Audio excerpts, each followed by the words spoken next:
Finally আমরা আমাদের গন্তব্যে চলে এসেছি। আসলে এটা আমাদের বাড়ি থেকে একটু দূরেই। এটা একটা প্রাইভেট এরিয়া, সবাই এখানে প্রবেশ করতে পারে না। এখানে বিশেষ কিছু ধরনের চাষবাস করা হয়। পিছনে দেখতে পাচ্ছেন বেশ কিছু আম গাছ, এগুলো রূপালি আম। এই আম দেশি আমের অনেকটা পরেই পাকে, এজন্য গাছে এখনো প্রচুর আম রয়েছে। সবগুলো আম এখনো পারে না, যেহেতু এগুলো সম্পূর্ণরূপে পাকা শুরু হয়নি। আমার পেছনে আছে বেশ কিছু কলা গাছ। এরা এটা প্রফেশনালি চাষ করেছে, এজন্য দেখবেন খুব পাতলা পাতলা গাছগুলো। আর যে কয়েকটি গাছ রয়েছে খুব মোটা তাজা এবং ছড়াগুলো অনেক বড় বড় হয়। এখানে বেশ কিছু কাঁঠাল গাছও রয়েছে। আরও ভিতরে গেলে আমরা আপনাদেরকে সম্পূর্ণরূপে সবগুলো কাঁঠাল গাছ দেখাতে পারবো। প্রচুর কাঁঠাল ধরেছে আমার জানা মতে।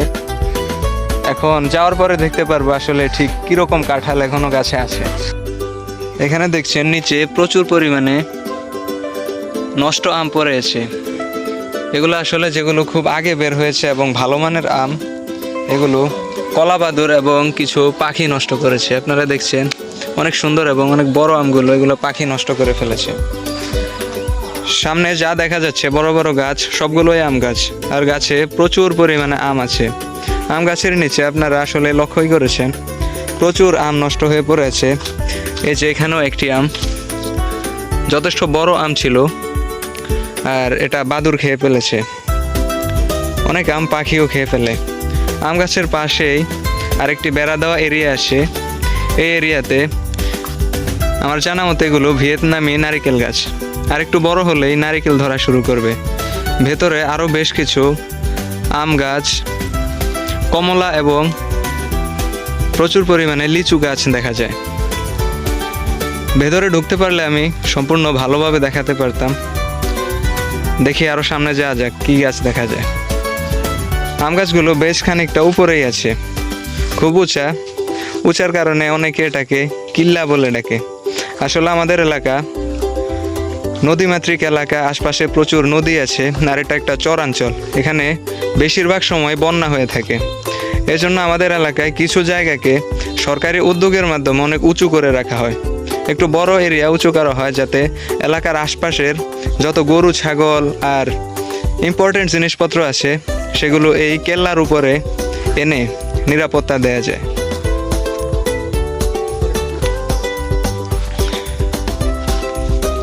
এই যে এগুলাই আম গাছ। এই যে আম গাছে আপনারা আম দেখতে পাচ্ছেন। এরিয়াটা সম্পূর্ণ দেখাতে আসলে অনেক কষ্ট হবে। পুরো এরিয়া ঘুরতে প্রায় 1 ঘন্টা লেগে যাবে। অনেক বড় এরিয়া, আর সম্পূর্ণ এরিয়াটি প্রাইভেট, সবসময় সবাইকে ঢুকতে দেওয়া হয় না।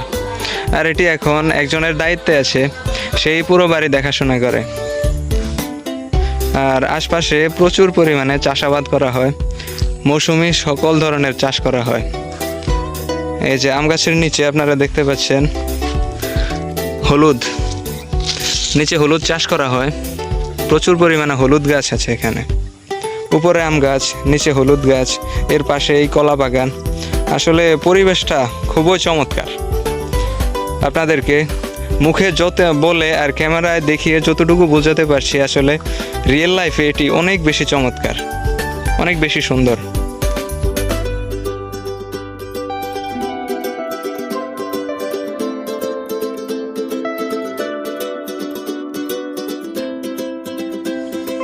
এই যে ক্যামেরার সামনে দেখা যাচ্ছে রূপালি আম।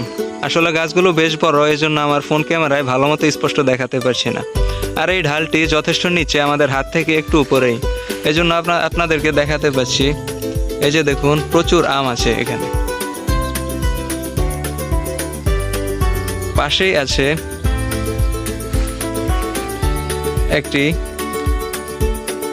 আছে একটি জাম্বুরা গাছ। আমাদের এলাকায় আমরা এটাকে জাম্বুরা বলে থাকি। এটা লেবুর প্রজাতিরই, খুব মিষ্টি হয়। আর এটা এখনো অনেক ছোট, এখনো বড় হয়নি। আর এটি বড় হলে যথেষ্ট বড়ই হয়। আপনাদেরকে পুরো এরিয়াটা দেখাচ্ছি। আসলে আমরা একটু উঁচু জায়গায় আছি, যেটাকে আপনাদেরকে বলেছিলাম কিল্লার উপরে আছি আমি। এই যে দরজার সুপারি গাছগুলো স্পষ্ট দেখা যাচ্ছে, আর দেখতে খুবই চমৎকার, অসাম। সামনে ঘর দেখা যাচ্ছে, এই ঘরটিতেই সবাই থাকে। আর ঘরের সামনেই আপনারা দেখছেন এখানে ঢেঁড়স চাষ করা হয়েছে। ঢেঁড়স গাছগুলো বেশ বেশ ভালোই, খুব যত্ন সহকারে চাষ করা হয় এখানে। কম পরিমাণে চাষ করে, কিন্তু খুব ন্যাচারাল, খুব একটা কীটনাশক ব্যবহার করা হয় না যতটুকু আমি জানি। এমন একটা পরিবেশে থাকার স্বপ্ন সবারই আছে। মূল ঘরের পাশেই একটি দোচালা ঘর আছে, ঘরে তেমন একটা বেড়া নেই। এই ঘরে ছাগল আর গরু রাখা হয়। এই পরিবেশে ছাগল আর গরু খুব সহজেই বেড়ে উঠতে পারে আর অনেক সুন্দর। আমার পিছনে সারিবদ্ধ আম গাছগুলো, আর আমি সবগুলো আম গাছের নিচেই আছি। উপর থেকে সূর্যের আলো খুব একটা পড়তে পারে না, আর খুব একটা ঠান্ডা এবং শীতল পরিবেশ। আমাদের পাশে পিছনে একটি নদী আছে, নদী থেকে প্রচুর একটা বাতাস আছে, আসলে অনেক সুন্দর লাগে আর অনেক সুন্দর পরিবেশ। পাশেই কয়েকটি বড় ধরনের দিঘি আছে, দিঘিতে মাছ চাষ করা হয়। আমরা একটু আগে দেখেছিলাম দিঘি থেকে মাছ হারভেস্ট করা হয়, প্রচুর মাছ উৎপন্ন হয়।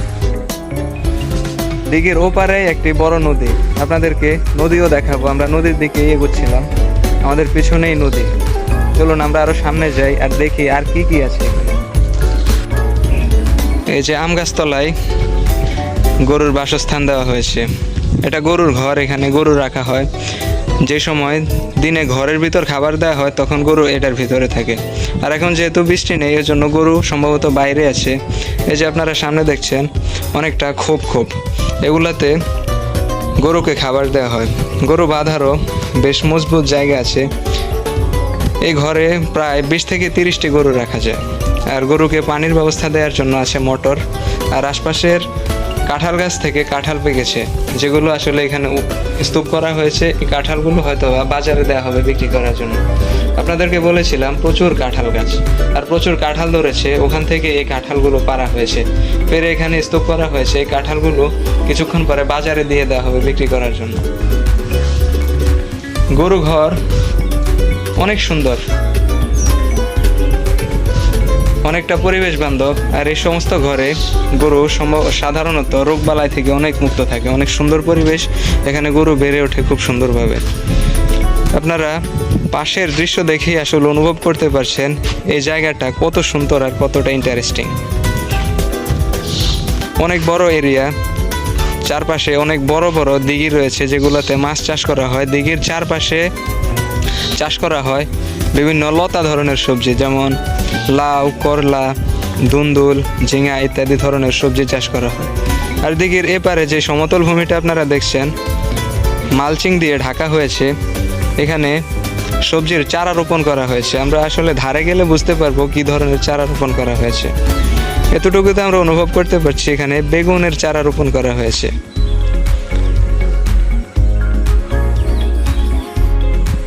ক্যামেরা দেখা যাচ্ছে একটি কদবেল গাছ, প্রচুর কদবেল ঝুলে আছে। আমি জানি না আপনারা ক্লিয়ারলি দেখতে পাচ্ছেন কিনা। কদবেলের সাথে অনেকেই অপরিচিত। আমরা যখন শহরাঞ্চলে যাই তখন ভ্যানে এগুলো বিক্রি করতে দেখি, আর এগুলোর চাহিদা প্রচুর, সবসময় পাওয়া যায় না, তো এই জন্য প্রচুর দাম নিয়ে থাকে আমাদের কাছ থেকে। আমাদের এলাকায় একটি গাছ আছে, এই গাছটিতে প্রচুর কদবেল ধরেছে, অনেক সুন্দর। এগুলো এখনো পাকেনি, পাকতে সম্ভবত 2 থেকে 3 মাস সময় নেবে। প্রচুর কদবেল ধরেছে, আপনারা দেখতে পাচ্ছেন গাছটি বেশ মোটা। আর 2টি আম গাছের ফাঁকে এই গাছটি অবস্থিত। যথেষ্ট বড় দিঘি, বাতাসে দিঘির জল ঢুলছে, অনেকটা বড় সমুদ্রের মতো অনুভব হচ্ছে। দিঘির পাশেই আপনারা দেখছেন মালচিং দেয়া করলা চাষের জন্য প্রস্তুত করা হয়েছে সম্ভবত। আর তার উপরেই দেখছেন এক সারি পেঁপে গাছ, যথেষ্ট বড় পেঁপে গাছ। এগুলো থেকে প্রচুর পেঁপে উৎপাদন করা হয়েছে, এখন বয়স হয়েছে, এজন্য অনেকটা কম উৎপাদন হচ্ছে পেঁপে।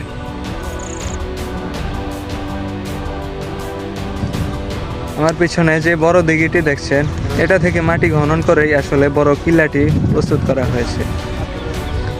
প্রচুর গর্ত করা হয়েছে। আর আমি যেখানে দাঁড়িয়েছি আমার 2 পাশেই 2টি বড় ধরনের দিঘি আছে। আর এটা মাঝখান দিয়ে নদীর পাড়ে যাওয়ার জন্য এই পথটা রাখা হয়েছে, যথেষ্ট চওড়া পথ, এখান দিয়ে গাড়িও যেতে পারে। আর 2 পাশে যে দিঘি আছে, এই যে এই দিঘি দেখছেন আমার পিছনে বড় একটি দিঘি, তারপর আমার এই পাশেও বাম পাশেও আরেকটি দিঘি আছে। এই 2টি দিঘি এবং এর সাথে আরও 10-15টির মতো দিঘি আছে, যেগুলো থেকে মাটি খনন করে আমার পিছনের এই বড় ধরনের উঁচু জায়গাটি প্রস্তুত করা হয়েছে।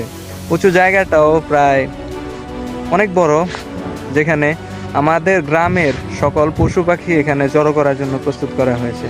আর আমি যেদিকে যাচ্ছি আমার সামনের দিকেই নদী, আপনাদেরকে আমি নদীটি দেখাবো। নদীর ভিউটি খুবই অসাধারণ, অনেক সুন্দর। আপনারা নদীর বাঁক দেখলেই বুঝতে পারবেন কতটা সুন্দর নদীর ভিউ।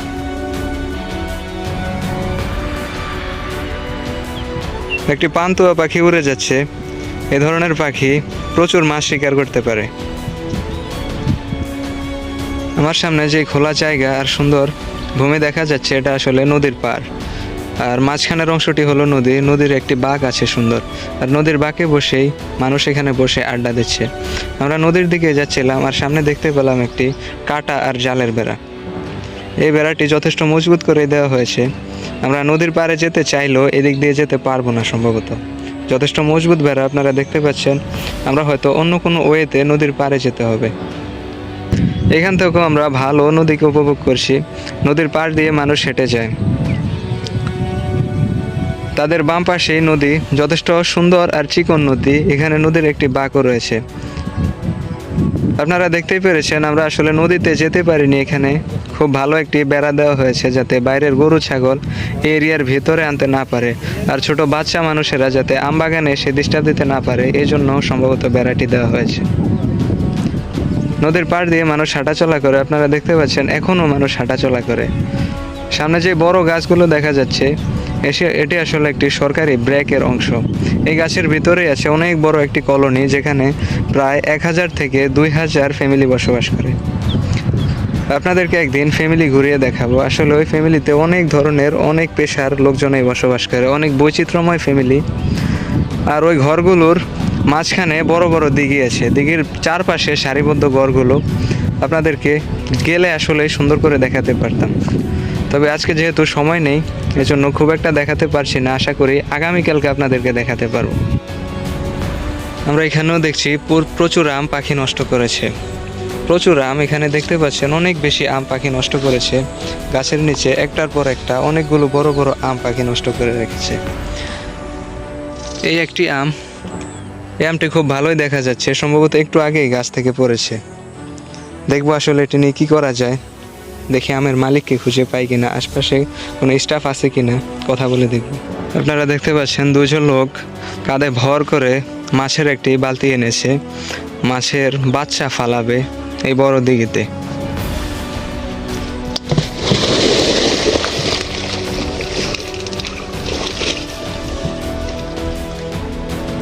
রাত মাছ দিয়েছেন কেন, পরে বেচার লাই?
ছোটবেলা গিয়ে যেতে দেই আলাদা